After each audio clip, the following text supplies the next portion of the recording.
Hey, good evening. This is Nicolina Nix, and you're here for another episode of Women, Wit, and Wine.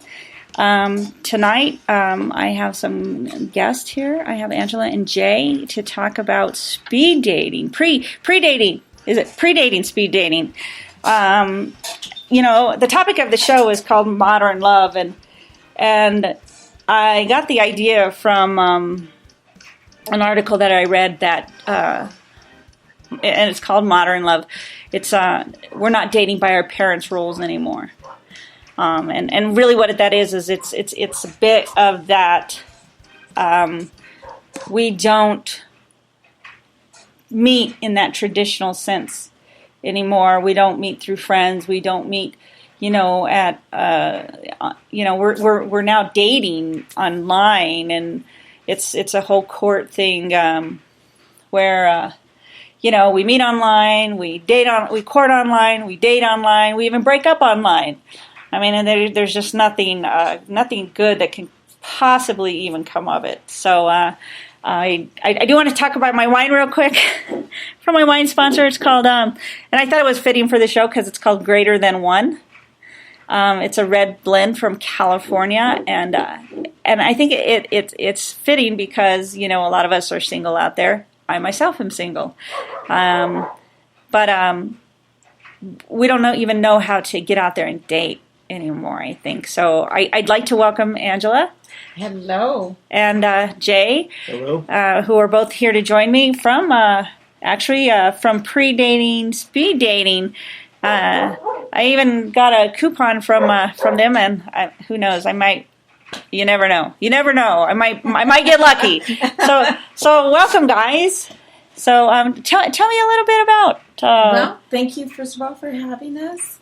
Predating, for one thing, is one of the world's. It is the world's largest speed dating service for single professionals. Predating is fun. It's a safe and efficient way for busy single professionals to meet in person. It's nice to have a warm body right across from you that you're visiting with. That's true. Although I'm a little awkward at dating. I did go out on a date and went to tea, and it really wasn't all that I kind of hoped it would be. I think I don't. Maybe there wasn't the chemistry, but. I think because I had met this person online, I think I already prejudged them. Mm-hmm. I mean, you will? Online dating kind of throws you in the middle of somebody's life because you have to write all this stuff about you. You have to disclose all this stuff. Well, you're marketing. You're marketing yourself, exactly. It's online shopping. Right. Is it truthful though? Yeah, exactly. I mean, there's so many people out there that get catfished. Mm-hmm. You're trying to impress through a profile. So you're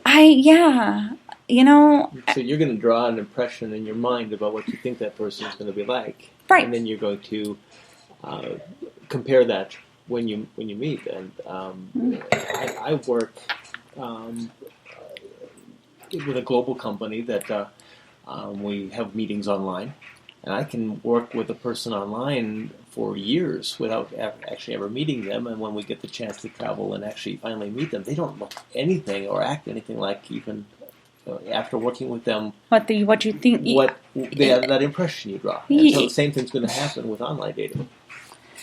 I can see that. I can agree with that because I think we're a little shallow when it comes to meeting people online. I mean, it's an automatic assumption. It's like, oh no, absolutely not. I don't want to date that. No, totally not my type. But you don't really take the time to get to know somebody because, what you would consider your type doesn't necessarily mean that it really is your type. Right. Because it's all about. Well, you're filling in a lot of the blanks also. Right. From your own, what you imagine this person looks like. And then that may not be who that person is. When we're doing speed dating, you don't know who you're going to meet that night. You get a selection of people in your age group. Yeah, a lot of them go in with a lot of hope. You know, I did realize that here I went to sci-fi speed dating Sci-fi. Buffalo Thunder. Yeah, I was doing a comedy show up at Buffalo Thunder, and I went to Sci-Fi Speed Dating.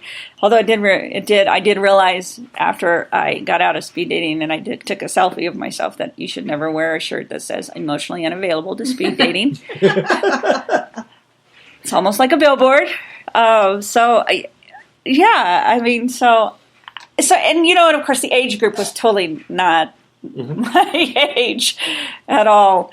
However, the cougar concept, I don't want to raise somebody. I've raised my children. I don't want to raise somebody else. It has to be within a certain age range for me to go. Within. Yeah, I mean, well, probably more within 5 years. Okay. I don't know. But then I might be limiting myself instead of just knowing somebody. Does that make sense? Sure. I mean, before the show we were talking a little bit how you guys met. Well, I was a participant at an event a couple of years ago, and the events that Angela coordinates, they're designed around certain age groups, generally between 10, 13 plus or minus years are the age groups. Okay. And every event is a different age group. So sorry. What's your typical turnout for age groups? Okay. Each event, it's so successful, all of them. And, a lot of the men aren't registering up until just about the week of. Mm-hmm. Women tend to prepare. We're planners. Prepare, plan, register way in advance, get on the waiting list. There's always a waiting list. Yeah? Yep. Wow. And there's a lot of work that goes into preparing for the event. Sure. The women there's a wait list. The older age groups, you have a wait list for women. The younger age groups, you have a wait list for the men, typically. And Angela is doing a tremendous amount of work prior to an event to ensure that there's a good gender balance. Sure. And so she's calling and confirming, and so when that event actually takes place, there is a 1-for-1. If there's a dozen men, there's a dozen women, and they get a dozen 6-minute dates. 6 minutes. So I get 6 minutes with a person. 6 minutes. I get to talk to a person for 6 minutes. Yes, that's right. And then my 6 minutes is up. I go talk to the next person. You actually, all the women stay seated. They're comfortable in their chair. And the men get timed for 6 minutes. We ring a bell, and the men get up and go to the next table. And each table is numbered, so they know where to go. So do they go? If they're at table 1, they go to table 2. They go to 2, and then it goes to the next one. Correct. I'm sorry, you can't see my hand, but it's bouncing around. So if he's at table 1, he's going to go to table 2, and so on, up to whatever the number of participants that there are. And they're given 2 forms to fill out while they're dating. One form that gets turned into me at the end of the event that they're taking notes on during their dating, and of course a form that they keep and take home with their personal notes on of their dates.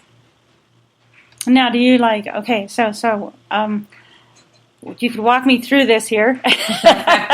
So if I go, I'm going to. No, not if you go. When I go. Okay. When I go, because I got my gift certificate. My gift certificate. Yes. So when I go, I'm going to go, and I will. You will be dressing like you're going out on a date. Okay. Okay. And you will arrive. You'll go to the bar, have yourself a drink, get relaxed. Get relaxed. There are appetizers at the events. And when the time comes, right at just about 6:30, I collect everybody. Everybody has their badges. They're already pre-checked in. And then I make my announcement of how it's going to work. And it's really simple. They're really nervous on that first one, generally. And then after that, those first 6 minutes are up, they get more warmed up and it's more comfortable. Okay. So, And I got to think about this. I got to put this in my head. Because I would like to say I'm not terribly a nervous person, but I'm a generic smartass. So I would completely make a joke out of it, not to look for a joke, but I think it's also a defense mechanism for me of being just naturally kind of making a joke. Somebody'd sit at my table and go, Star Trek or Star Wars? What's your answer? Star Trek or Star Wars? Star Trek. Oh, okay. Then you can stay here and talk to me. Okay. The other guy needs to move along. Move You along. got to wait the 6 minutes. You got to wait the 6 minutes. Let's talk about something else. How's your dog? Well, and Angela has cue cards. If you don't have, if you don't have questions Of your own. Yeah. there are sample cue cards at each table. They're all random, and you can use them. And if you're nervous, like Angela said, the first one, the participants are usually nervous, and as they move from table to table, it really relaxes. And it's for those people who don't get out too often and don't find themselves dating too often. It's great dating practice. Well, yes, that's true. I mean, other than maybe going out with an ex, I don't think I've been on a date really in almost 5 years. Well, it's So, time. It's time. I'm a little apprehensive about what would I wear, Yeah. Well, something comfortable and certainly something you would wear on a date. Okay. Guess it depends on where I'm going on a date. Well, I'm going to dinner, so that's You're going different. to I would dinner. look nice, Mm-hmm.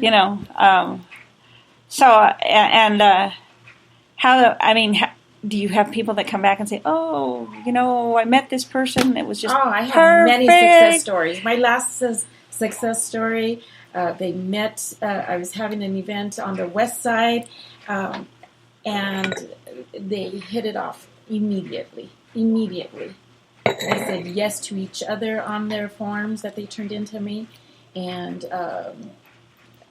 they got engaged, they got married, sent me pictures from Hawaii. Wow, that's pretty awesome. Yeah, I wasn't able to go to Hawaii to attend their wedding. I tell them, I tell my participants, if there are success stories, I need wedding cake. Yeah, Yes. that's And good she's- luck too. She's had several success stories, and we were looking up national norms and stuff earlier. What did you say the national norm was? Nationally, the success percentage rate for double matching is 76%.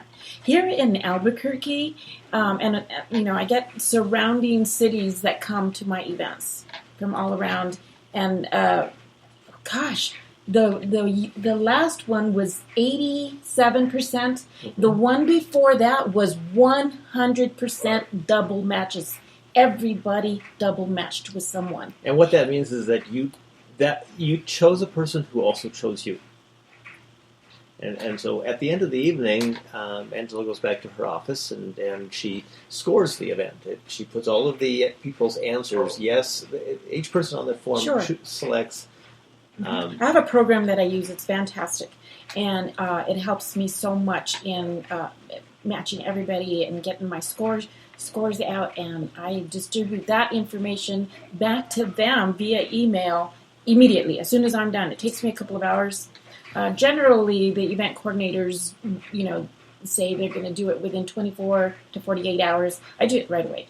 Same day they find out their results. Before midnight, you'll generally have the results, Yep. and you're on your form, you're going to choose, let's talk or no thanks. Yep. And For each person that what's you talk nice to. is that they're, right there in front of you, there's no rejection. They Yeah. don't know. It's a comfortable visit, and there are cue cards at each table for questions, and every table has different questions. So if they get stumped, there are questions. Okay, so that's kind of cool. My question is and it comes from a study. Tinder did a study on dating, that what people are afraid of. Women are afraid that men are going to be serial killers, Mm-hmm. and men are afraid that women are going to be fat. Okay, and I think the speed dating kind of addresses both those questions. Yeah. Because you're not going home with a date that night. You're meeting a Right. dozen dates and for 6 minutes each, and then you can choose to leave right after the event and go home and wait for your email, or you can hang around. And sometimes we do appetizers and sit and talk, and sometimes couples hit it off. And we see them staying around the restaurant. Sure, for we're hours packed afterwards. up, ready to leave after the event. And they're enjoying their visit still. Well, that's pretty cool. I mean, I think I'm a little apprehensive because one, I'm kind of curvy. I would be classified as overweight. I don't feel that I'm overweight, but I think a lot of men would classify me as overweight. Because even on I'm on OkCupid, and I have my pictures, and all my pictures will vary from when I was thinner. I was never really thin, but when I was thinner to about probably what I am now, and I get guys like, oh, your weight sure fluctuates a lot, and I'm sitting there thinking, and this is coming from a guy who's twice my size. Mm-hmm. Well, what's nice about speed dating is you know what's in front of you, and those first few minutes, if you want to see that person again for coffee or a dinner date or whatever. And you're primarily making your decision based on a personality, based on chemistry. You're not making that decision when you're evaluating somebody online. You're not making your decision based on chemistry. You don't know that there's chemistry there yet. That's true. But you do know when you're at a speed dating event whether there's chemistry. And sometimes that 6-minute date is not long enough, and sometimes that 6 minutes is too long. That's right. I'm one of those people that I'm sitting here thinking, no, I'm just kidding. It's time for me to go yet. Break time. What am I saying? No, I think Excuse me, can I get a break here? as we're timing the event, and we're very careful to have a stopwatch going, and we're ringing the bell.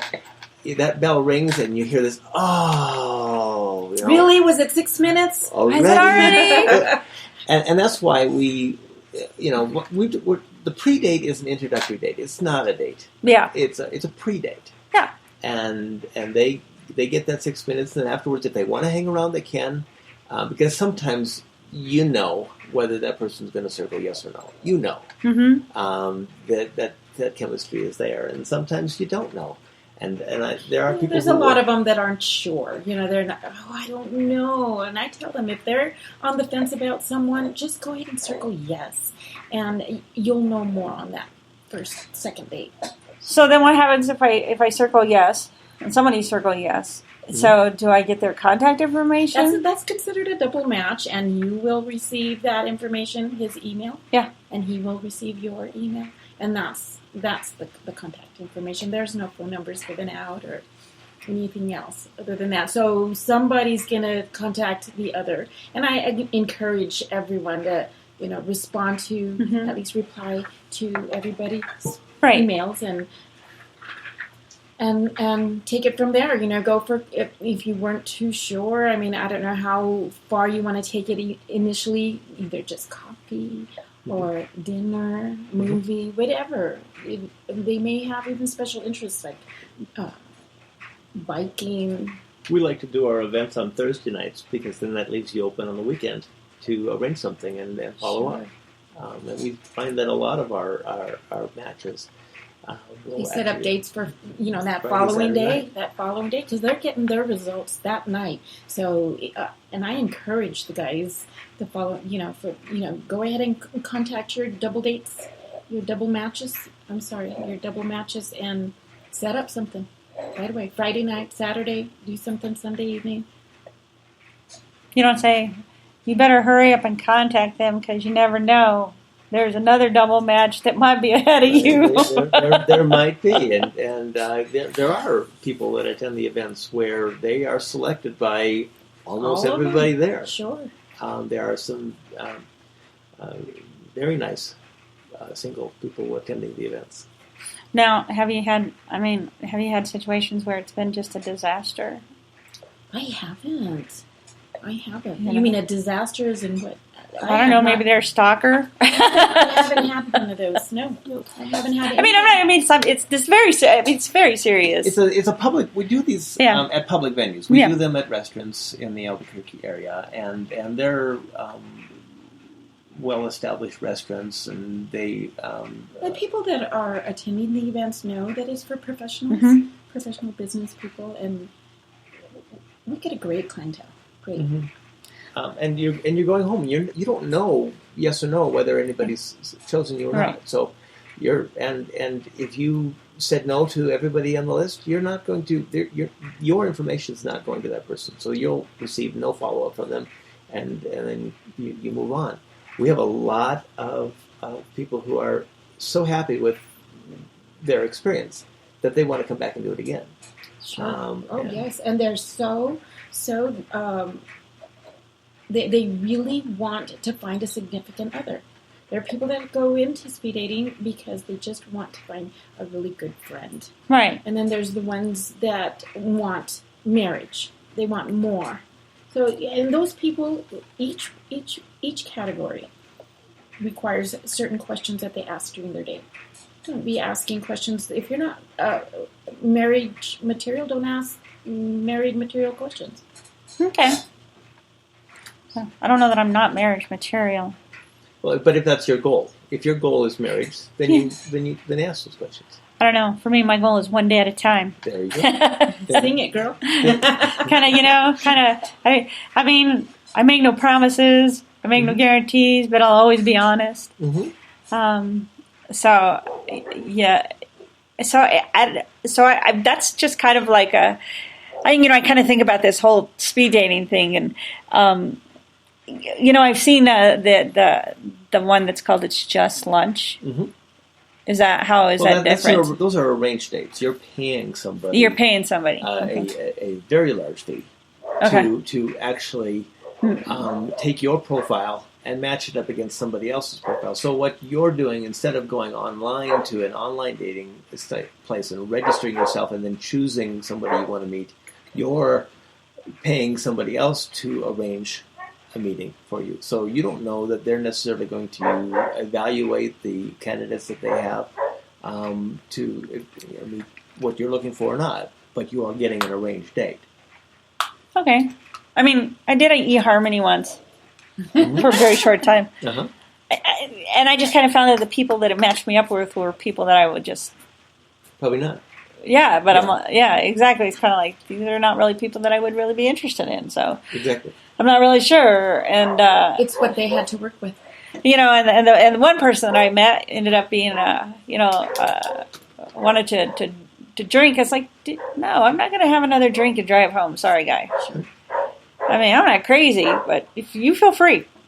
Well, and all of those services, they have their particular clientele that they work well for. If you're an extremely busy professional, you're traveling all the time, you do not have time to sit down there and scan through a lot of online profiles to pick your own, and you've got the funds to pay a professional matchmaker, then the It's Just Lunch might be good for you. But if you've got the time to review an online profile, if you do the online process with a goal or a plan and it's deliberate, you could successfully meet somebody there also. But you've got to know that an online dating service, it's marketing. It's Selling yourself. You're selling yourself, and a lot of people don't know how to create a profile. Yeah. They guys will go out there and they want to see pictures of naked ladies. So they're out there putting naked pictures of themselves online. The women don't want to see those at all. Right. And so it can be a disturbing experience, but then again, it can be a very positive experience if you're careful. You don't share your email address, and you create a dummy text number, and you always meet in a well-lit public area.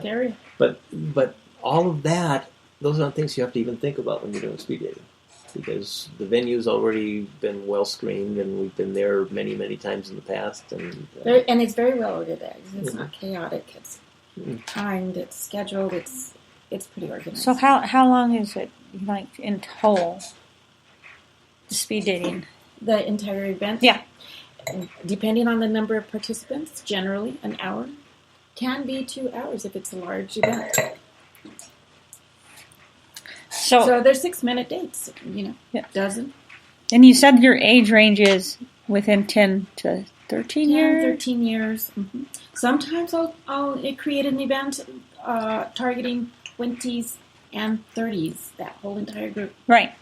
And like I say, they are so successful. That's interesting. I haven't had a bad event. No. There are people that will leave and they didn't see somebody. They didn't Right. meet anybody because they came in and they looked and didn't like what they saw. But they come back and they'll try it again. And obviously because they're very hopeful. And some people come in with a very defined set of requirements. When I went to my first event, I was absolutely, my number one priority for me was that it was a Christian event. And I started out every conversation, what are your beliefs? And Angela told me later, she said, when you do that, you know that you're going to have very limited, when you do that. That's fine for me. That's what I'm looking for. Exactly. Yeah, and that's okay. And that's okay. That's understandable, I mean, because for some people, you got to have a belief that meshes. It's kind of like, it's kind of like food. Well, right, and you don't want to go out and meet somebody and then change them. You want to see them for who they are, and then make a decision, yes or no. Well, remember the one, for example, the one lady who just loved her cats, and she had many cats, and she was not going to date anybody that did not like cats, and that worked for her. So it's perfectly acceptable to circle no thanks for every single person on the list. But that person benefited from that because they were able to come out. They got a lot of experience. They got out of the house. They had a great time. They met people. They had conversations.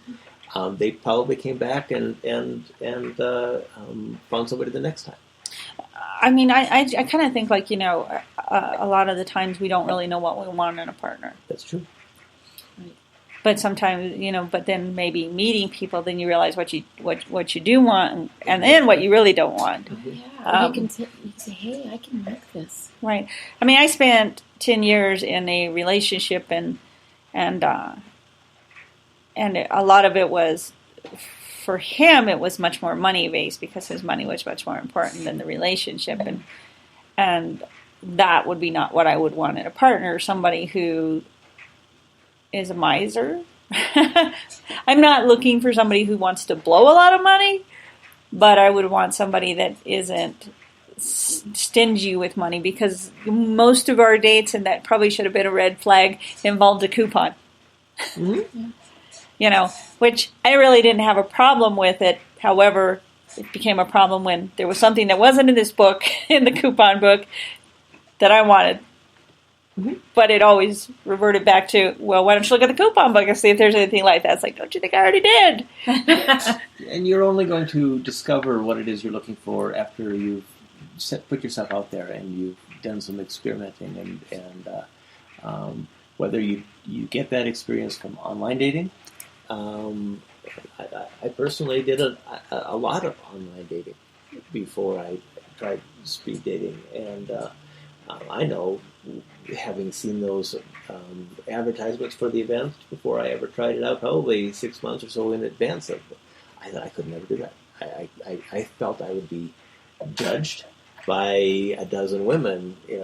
I thought I'd be on stage, and I didn't want to do that. So one by one, I did the online, and I think I tried every service out there, and they all had pros, they all had cons. So what was the key that you finally registered at the website? But I think it was learning that I really was the process I was doing online. I wasn't finding the individual I was looking for. I was wasting a lot of time getting in front of people that weren't going to meet my criteria. And I think once you discover and once you decide what it is you're looking for, don't ever compromise. Don't ever compromise. Agree. Because then you have to say, this is a showstopper. This is not. And if it is a showstopper, you don't need to to continue a relationship with that person. And I think a lot of people find it difficult to stop once you've spent the money to go out and meet somebody. You don't want to just end it right away, even though you kind of know it's never going to turn into anything. A 6-minute date, yes, no, whether you want to meet again, and you're Definitely. Mm-hmm. In most cases, it's just the first few minutes. Mm-hmm. I know we were talking before the show. I was scheduled to come to an event more in an age group where I was at the upper end of the age group, and Angela called me 2 weeks in advance and said, I'm looking for some guys in the older age group. Would you come and attend? I said, okay. And she said, it's practice. And she offered me a free pass to come in. And that first event, I saw nobody that I was interested in. Right. And I knew at that particular event that you were attending, there were a few cougars, and that was okay. It was okay. I What's a cooker? a cougar. Oh, cougar. Cougar. I thought you said cooker. I thought, what's a cooker? Cougar. That's a term I don't know. You know what a cougar is. I know what a cougar is. I've been a cougar once or At twice. some point, I am going to have a Cubs and Cougars event. I think that'd be awesome. I think that would be it. I think that'd be a great show for for somebody who doesn't mind Yeah. to dating a younger person. I get a lot of guys, young guys that want to date older women. A lot of older women that want the younger guys.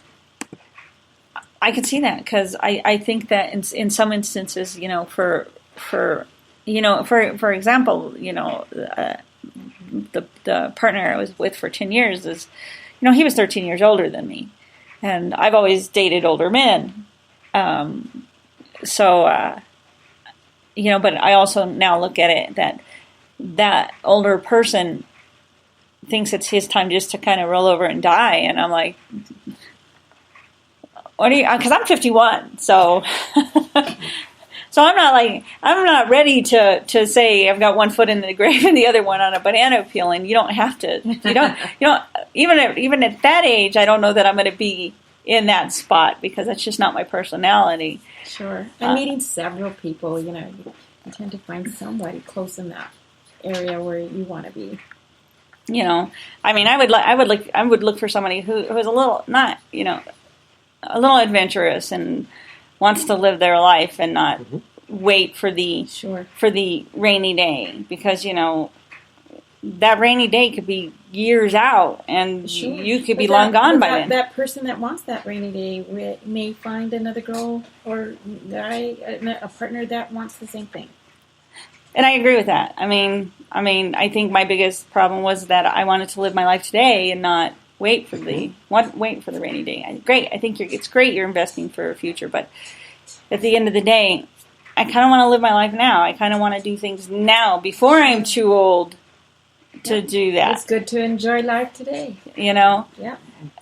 More than half the population is single, and they're all saying they want to meet somebody or they want to stay social, but they're not. And like you said when we started the show, people spend a lot of time online, a lot of time entertaining themselves, a lot of time at home, and while that is great, I think we were created to be in relationships, and so people find that empty part where they want something more. And yes, you have to be you have to have that self-confidence. You have to have you have to be an individual first and know who you are before you can contribute to a relationship. Two halves don't make a whole. Two wholes make a whole. That's true. And when you have two wholes, you ultimately the whole is greater than the sum of its parts when you're in a relationship. I see that because, my daughter, she's 22, and she's a person that seems to think that she always needs to be in a relationship with somebody. And, I keep trying to tell her, it's like, you need to figure out how to take care of you first. Mm-hmm. Agree. And then you're not going to end up in these unhappy relationships, and, you got to quit.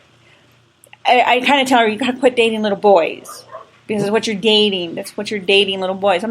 I'm not saying go out and find this older person. I'm just telling you, you've got to find somebody that has their own car, has their own place, has goals for their life, and is taking steps for those goals, not just waiting. I kind of make a joke that my daughter has bum magnet. My daughter is an absolute bum magnet. She can find the guy that is a cause that she needs to fix and she needs to help. And, his day comprises of getting up and going to work and sleeping the day away and getting up and playing games and getting stoned. And it's like, she has formed a pattern. That's not, my last conversation with her was, this is not the daughter I raised. I used to do that. And I was listening to a speaker one time, and he said, if you're a firefighter, you're always going to be looking for a fire. Mm-hmm. Okay? I always had tendency to look for a person who was needy. And then as soon as they you fix that situation, they don't need you anymore. Right. Okay? And so you have to break that cycle. You have to figure out what it is that is causing you to always be in that same cycle, because people tend to do the same thing over and over and over again. Well, I think it's like the alcoholic parent, the abusive parent. Statistics show that we tend to attract the parent we have the least positive relationship with, because we're trying to fix it. Because if your father was an alcoholic and neglectful, you're always going to attract the alcoholic, neglectful partner until you can recognize that pattern. And once you start to recognize the pattern of what you're attracting, I think it makes it a lot easier to break away from that cycle of what you. You're not what your parent. You are what your parents made you. It's your fault if you stay that way. You don't have to be that way. You don't have to be this broken person. You don't have to always attract the addict, the alcoholic, because that's who your parents were, or that your parents conditioned you to think that you're not worth that any more than that. Yeah. So for my hopes, like my daughter, it's to find that confidence in herself, to know she doesn't need somebody to take care of her. She doesn't need somebody to, and I just tell her, I said, I want you to go get a career, take care of yourself, and then if you find a partner that you choose to give that up for, it's now a choice. Mm-hmm. Some people get really, really lucky, and they find that one person. The first person they dated, or the person they met in middle school, and you always hear these wonderful love stories of people who have been together for 50, 60 years to the same person they met in middle school. Yeah. And that doesn't always happen. That's very, very lucky. But I think if you put yourself out there and you meet a lot of people, and you start out being knowing who you are to begin with, you're going to have a better chance of success in that relationship. So your daughter can attend the 20s and 30s group. She can. She's 22. So she is very welcomed at my event, and she can also use your certificate. I think she would be benefited from it greatly to get out there and see that. Well, you need to try the event yourself. Hey. I didn't say when it. But I am saying, for her, that's what I want for her. It took me a long time. I can probably say a little bit of her pattern, relationship pattern is from me, because I felt like I had to provide for my child. I was raised in that generation. We were raised in this generation of where our parents taught us that, as women, you need somebody that can provide for you and your children. That's how my parent raised me. My mom married somebody that because she needed somebody to provide for her children, not so much because she loved somebody. Yeah. And I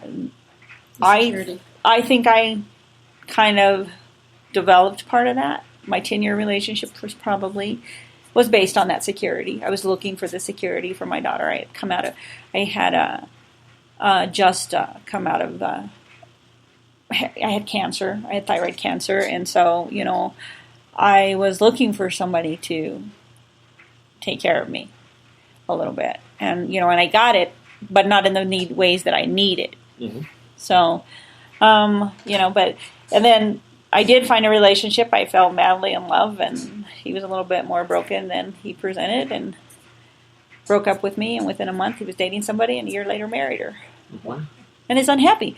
But the point is that I needed to fix me. So in the last, it took. I was a little much of a basket case for a year and a half, and the last 3.5 years, it's been about me. It's been about me. I'm a little bit lonely, but it's really not that important. It's not that important to go out and meet anybody. But then I think, I'm always going to be lonely. Maybe I should go out and meet somebody. And it's like, When do you find it the hardest to be alone?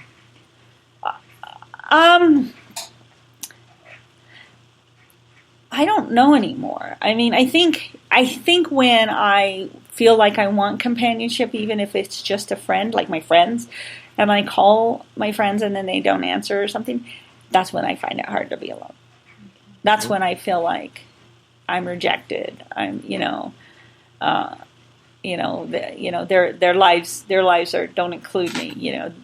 I make a priority for my friends, and then my friends don't necessarily make me a priority, and then, I'll text them and it'll take days to get back to me, and it's like, and it's just like, I don't really need friends like that. I would like a friend that would at least call me and say, hey, I'm a little bit busy, maybe we can get together for lunch or something like that.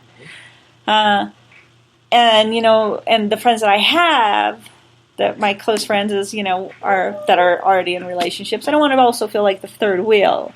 So my loneliness really comes when I think that I need to be around people is when I'm having an off day. I do.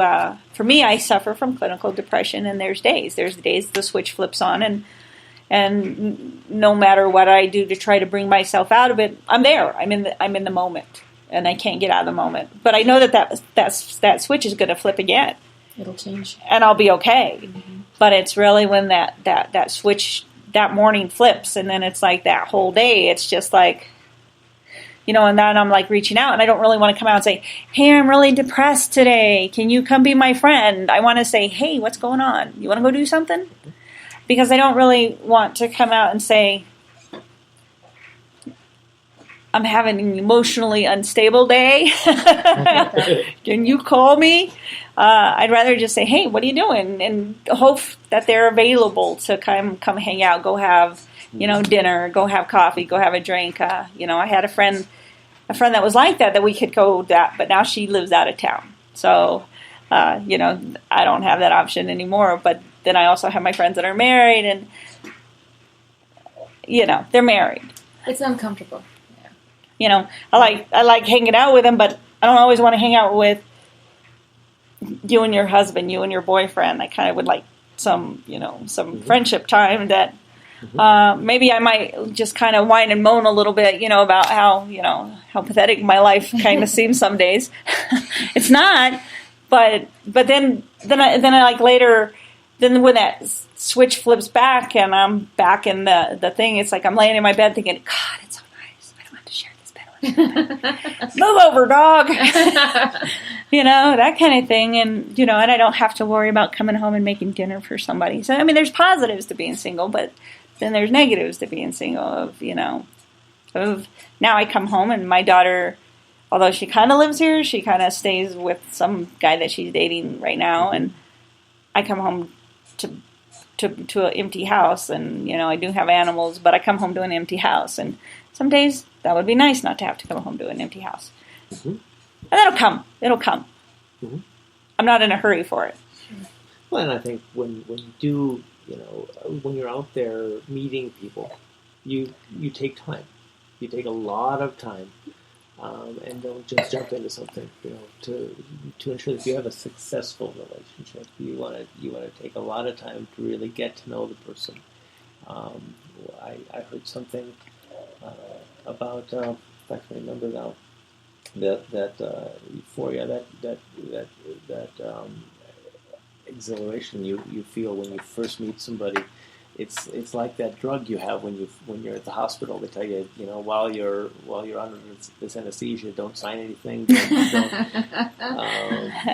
don't drive any heavy equipment, and you've got to wait for that to wear off. Mm-hmm. And a lot of people don't. They jump into something, they make a decision that they're not really thinking about who it is they're meeting, and they're ignoring the warning signs. And then when that wears off, it's like, oh, what did I end up with? What was I thinking? What was I thinking? And so you have to put yourself out there. You have to meet a lot of people, and not only learn who they are, but learn who you are. And then give it time to develop, and not be afraid to reject it if something shows up. And then you'll end up with somebody that you really want to spend a long time with. That's understandable. I mean, I think that, I've been married and divorced 3 times. So, you saw, like, again, in my longest term relationship, we were never married. We just lived together for 10 years. So, do I think I could possibly get married again? Sure. I mean, is that a necessary thing? I think it depends on what's at stake. For me, in the 10-year relationship that I was in, when I talked about marriage, it really was more about so much the financial security that, if I'm here to the day that you die, there's no question about who it belongs to. Not your ex-wife and not your children. It belongs to me because I've earned it. I put my blood, my sweat, and tears, and my devotion in here to this relationship. So yes, there was this business type of relationship. However, do I have to be married? No.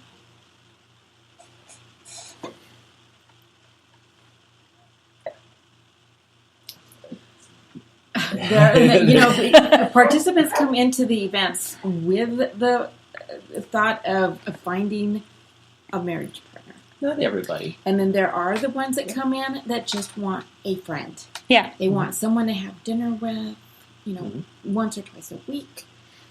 Somebody they can talk to on the phone with and share with, play with.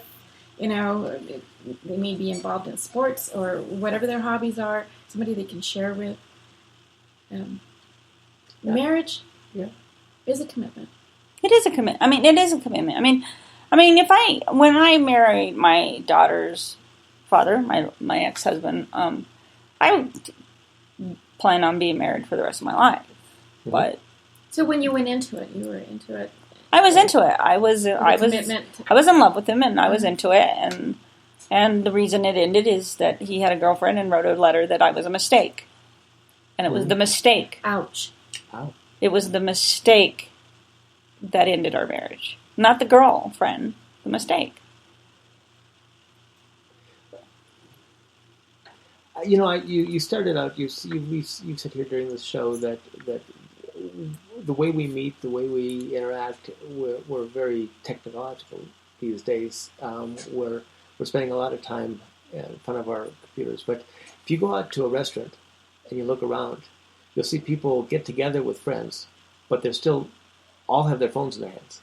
Exactly, they're not. And we've created relationships where we're isolating ourselves, putting up these walls, and we're not even welcoming that the time when you do have somebody face to face.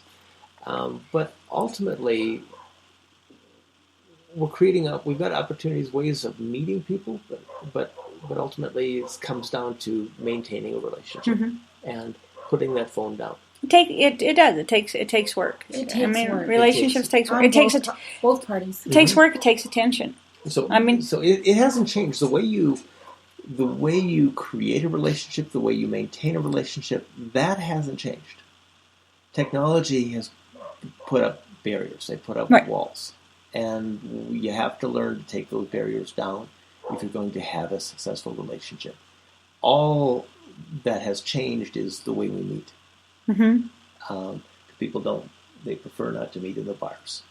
But it means getting out there. It means finding ways to meet each other, whether it's at church, whether it's at work, whether it's at online or speed dating. Yeah. I've heard participants say, "I am so tired of going to the bar. I don't want to go to the bar. I'm uncomfortable going to the bar scene or the online. They're tired of the online dating. Mhm. They've had bad experiences. Mm-hmm. Oh, and I've had bad experiences where, online, and, I've had good experiences, and, where I've met some nice people, but it doesn't mean that they were people I wanted a relationship with. And then I have met, people that ended up going out with my friends, and then, when that didn't work out, they're talking to me, and then I'm like sitting here thinking, asking me out. It's like, well, it's just not a big priority for me right now. Not a big priority for me right now. And then it's like, well, why aren't you talking to me? Why don't you like me? It's like, it has nothing to do with you. This is not about you. Don't make it about you when I'm telling you this is just not where I'm at in my life right now. You got to be ready. Right. Yeah. Relationships If you're busy and happy with what you're doing, you're not ready. And some, you never know. He just may pop up right in front of you, and you're gonna know he's the one. And I realized that, I realized because for me, the last relationship I was in, to me, was the one for me. Mm-hmm. He was. I mean, even when we broke up, I pretty much kind of fought for the relationship all the way up until, the day you got married, and it was just kind of like, because I still believed in this person, and and years later he did come back and say, well, you were good to me, you were good for me, and it's like, but you let me go? Relationships are an investment also. You don't necessarily invest in them when you think you need them. Right. You take a 401k. You start putting a little bit away every month with this plan that someday in the distant future you're going to need it. You don't need a person every night, but you occasionally want a person, and you want that person to fall back on. So that means you invest in them today, so that they're there in the future. Right, and I can see that. I can definitely see that. I mean, I still have a relationship with my ex that we were together for 10 years, and I still care about him. That didn't go away. It just that it didn't work, how we were. So, but it didn't mean I stopped caring for this person. But I also don't lead this person on to believing that I'm giving him something that's not there. Mm-hmm. And gradually, it's kind of like, we might hang out for 4 hours on a Sunday, and that's about it. Mm-hmm. Because that's what I can handle. That's what I'm capable of giving. Mm-hmm. So to that particular person. To that person. Oh, okay. But I also know that eventually I might meet somebody. He might meet somebody. I'm not sitting there saying you can't go out and meet somebody. Mm-hmm. You need to go do it. You better put a ring on it. Right. Well, we had that discussion, and that was kind of like the catalyst that kind of went, mm-hmm. Okay, you don't want to go that direction, then we're going to go back this direction. So, because I don't want a friend. If I'm going to be in that type of relationship, I don't want you to be my friend. I want you to be everything to me. You need to be my friend. You need to be my confidant. You need to be my lover. You need to be. But you still need personal time. Exactly, and I believe that. But you also need to be able to know when to give me the moment that I need. I need just to leave a little bit of time. I'm just going to go take a bath, because that bath is just for me. I don't need you to follow me. I'm just in the bathroom. Thanks, I just want to change my clothes. Because when I was in the relationship, it was automatically. Everybody would swoop up on me at the door. And I'm like, just 15 minutes. Stand back. 15 minutes to decompress. That's all I'm asking for. So it's a balance. It is a balance. And I know relationships are never 50-50. Sometimes one's going to give 30 and the other one is going to give 70. And sometimes you're going to give 10% and they're going to give 90. But it's always, it's give and take. And if only one of you is doing the giving, and you're not getting anything back eventually. You can't pour from an empty vessel. That's right. That's right. So you have to get something back from it. Well, it's a bank. You have to invest It's a to bank. make withdrawals. Yes. Are you investing your time, or are you spending time? That's what you have to ask when you're in a relationship.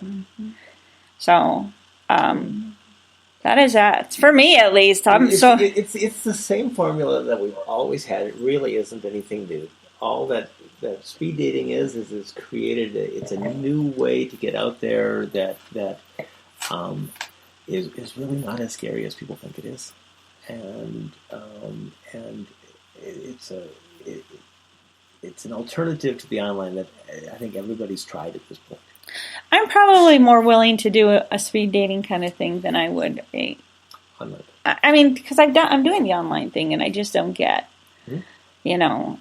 So you have to report back. You come and do the event, and then Okay. you come back, Then you go online, and you Then I'll come back and talk about it. Sure. And keep in mind, every single event is different from every other one. They're not the same. They're not the same. They're not the group of same. people. They're not the same group of people. They're all different. Now, you know, you get repeat performers because every we do once in a once while because we have those ones that are seriously looking looking for for a significant other. yeah. Yep. You know, And I've seen that go all the way around from coming to the event, finding somebody at the event, double matching, dating them, dating each other, falling in love, getting engaged, getting married with the person that they met at speed dating, then having issues with their marriage, separating, getting a divorce, and literally coming back to speed dating to find another. wow, I have seen that several times. that's pretty cool. At least they haven't given up. She's been doing it for 8 years now. 8 years now. Yeah. That would be awesome. Okay, so you've talked me into it because I stuttered through this. Blah, blah, blah. You twisted my arm. No, I'm just kidding. You will enjoy yourself. You will enjoy Again, it. you know, like I said, I'm not saying no to it, but I probably would prefer to go to something like this. And I get a lot of friends that come with friends. And that is so fun. There's so much to talk about afterwards. They're They comparing share. notes. Oh, Yeah. I know. There's so much to laugh about. so I'm sitting here thinking that Mary Bird and Judith and I should go. Yeah, there you go. Let's do it. Nothing better than a bunch of comedians going to speed dating. You'll have plenty to laugh Yeah, about. we'll have some good material Good after material. that. So, because I look forward to listening to that show after. yeah, that's it. So Judith Edwards and Mary Bird, I'm going to challenge you to go with me to speed dating. Come on, Judith. Come on, Mary. Come on. So again, Let's do it. But thanks for joining me, guys. I mean, it was great. It's very interesting. I've never really, other than of course, get off my table, cat. Star. Sorry. Other than going to the sci-fi one at the Comic-Con thing, which was a bunch of people dressed up as comic book characters, I've never considered doing speed dating or matchmaking. Well, now it is. So now I think I'm going to have to do this. But yeah. So Angela, Jay, thanks for joining us. Oh, you're very. Thanks for enlightening me because I would never, like you said, I would have never done this again. Well, for us, it's very rewarding because we get to see all of these success stories. Oh, yeah. Well, maybe There's some events. Everyone is so happy to have been there. They had a great time, and don't we just at times get an applause afterwards? Yeah, it's like it's- I thank everybody for coming, and they'll be getting their match results via email, and I get my little spew there, and I start getting that. Yeah. Everybody that always so feels happy good. to be there. That definitely. So your next event is when? It's next week. Next week? I have them on Thursdays, generally every other Thursday, twice a month. They're always at 6:30. On a Thursday. Next week, it's at Mimi's French Cafe, Okay. right off of Jefferson. 'Cause we don't want to take your full date time on Friday and Saturday nights, so we do this on Thursday nights so that you can then have You have the time to- opportunity to go to the second stage of your regular days. speed dating. And there is a promo code that's pretty good. It's about $6 off. Love7, no spaces, LOVE. and 7, and there's no Love. spaces. The number 7. Correct. Love. Love 7. 7. That's $6 off. So when you sign up online, use that code. Yeah. The website is www.predating.com. You can choose the region. You can put /Albuquerque or just choose your region. Well, that's pretty cool. It's Yeah. national and in Canada. It is national. It's awesome. Sure. It means if I move out of town, I can go. Yes, yes. So, So, yeah. My next episode is called Fanning the Flames of Love. It's very funny because some friends of mine who have been together for over 30 years, they'll be talking about, what it takes to stay in love. very good. Very good. 'Cause, Very good. good. Because I look forward to that. when I asked them, they said, we're not the right couple. And I said, yes, you are. Because they were high school sweethearts. And they did part, and then they came back together, and she says, it takes work. I said, that's what I'm talking about. Okay. What do you do to get back to this place that you need to be as a couple? Because you fall in and out of love all the time. Commitment, respect.